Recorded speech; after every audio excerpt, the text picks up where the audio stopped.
ஹாய்ங்க, எல்லோரும் எப்படி இருக்கீங்க? இன்றைக்கி என்ன செய்யலான்னு பார்க்கலாமா? இது சப்பாத்திக்கு சைடிஷ்ஷாக செஞ்சாங்க. வெறும் வெங்காயம் மட்டும் இருந்தால் போதுங்க ஃப்ரெண்ட்ஸ். ரொம்ப டேஸ்ட்டாக இருந்துச்சு ஃப்ரெண்ட்ஸ். வெங்காயம், கடல மாவு, அவ்வளோதான். அதை வச்சு செம்ம டேஸ்டான சப்பாத்தி குருமா. சப்பாத்திக்கு தோசை, இட்லி, பரோட்டா கூட சூப்பராக இருக்கும் ஃப்ரெண்ட்ஸ். வாங்க எப்படி செய்யலான்னு பார்க்கலாம். ஒரு கடாயில் ஹோல் ஸ்பைசஸ், அதாவது பட்டை, லவங்கம், கொஞ்சமாக ஜீரகம் போட்டுட்டு அப்படியே நம்ம அது பொரிஞ்ச உடனே வெங்காயம், கருவேப்பிலை, நல்லா நீளமாக வெங்காயத்தை கட் பண்ணிக்கணும் ஃப்ரெண்ட்ஸ். கட் பண்ணிக்கிட்டு ஒரு 3 வெங்காயம், 4 வெங்காயம் அவங்களுக்கு ஏற்ற மாதிரி போட்டுக்கோங்க. அதை கட் பண்ணிவிட்டு அது கூடவே நம்ம காரத்துக்கு மிளகாத்தூள் சேர்க்க போகிறதில்லைங்க ஃப்ரெண்ட்ஸ். அதனால் ஒரு 5 பச்சை மிளகா சேர்த்துருக்குறேன். காரத்துக்கு தகுந்த மாதிரி சேர்த்துக்கோங்க.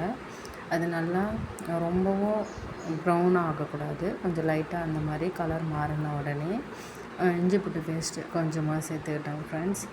இஞ்சி பூண்டு பேஸ்ட்டு சேர்த்து கொஞ்சம் நேரம் மிக்ஸ் பண்ணுங்கள். கொஞ்சம் இஞ்சி பூண்டு பேஸ்ட்டோடைய பச்சை வாசனை போகணும். மிக்ஸ் பண்ணிவிட்டு அதுக்கப்புறம் ஒரு 3 தக்காளி இல்லை ஒரு 2 தக்காளி அதை எடுத்து இந்த மாதிரி ஸ்லைஸாக நீட்டில் வைக்கதாங்க ஃப்ரெண்ட்ஸ் கட் பண்ணியிருக்கேன். அதையும் அதே மாதிரியே போட்டு கொஞ்சம் மிக்ஸ் பண்ணுங்கள். அது வதங்கிறதுக்கு கொஞ்சம் உப்பு, அப்புறம் கொஞ்சமாக மஞ்சத்தூள் போட்டுங்க ஃப்ரெண்ட்ஸ். சீக்கிரமாக வதங்க கொஞ்சம், அதான் போட்டிருக்கேன். போட்டுட்டு நல்லா சுருள வதங்கணும் ஃப்ரெண்ட்ஸ். நல்லா வதங்கின உடனே பாருங்கள், இந்த மாதிரி கொஞ்சம் சிம்மில் வச்சுருங்க. சிம்மில் வச்சு அது வதங்கட்டும். ஒரு பக்கம் கடல மாவு, கொஞ்சமாக கடல மாவு எடுத்துக்கோங்க. பாருங்கள், கொஞ்சமாக கடல மாவு எடுத்து அதை தண்ணி ஊற்றி நல்லா கட்டி இல்லாமல் கலந்துக்கணும் ஃப்ரெண்ட்ஸ். ஏன்னா கட்டி இருந்தால் அப்படியே கட்டியாக ஆகிடும். கட்டி இல்லாமல் கலந்துட்டு அதில்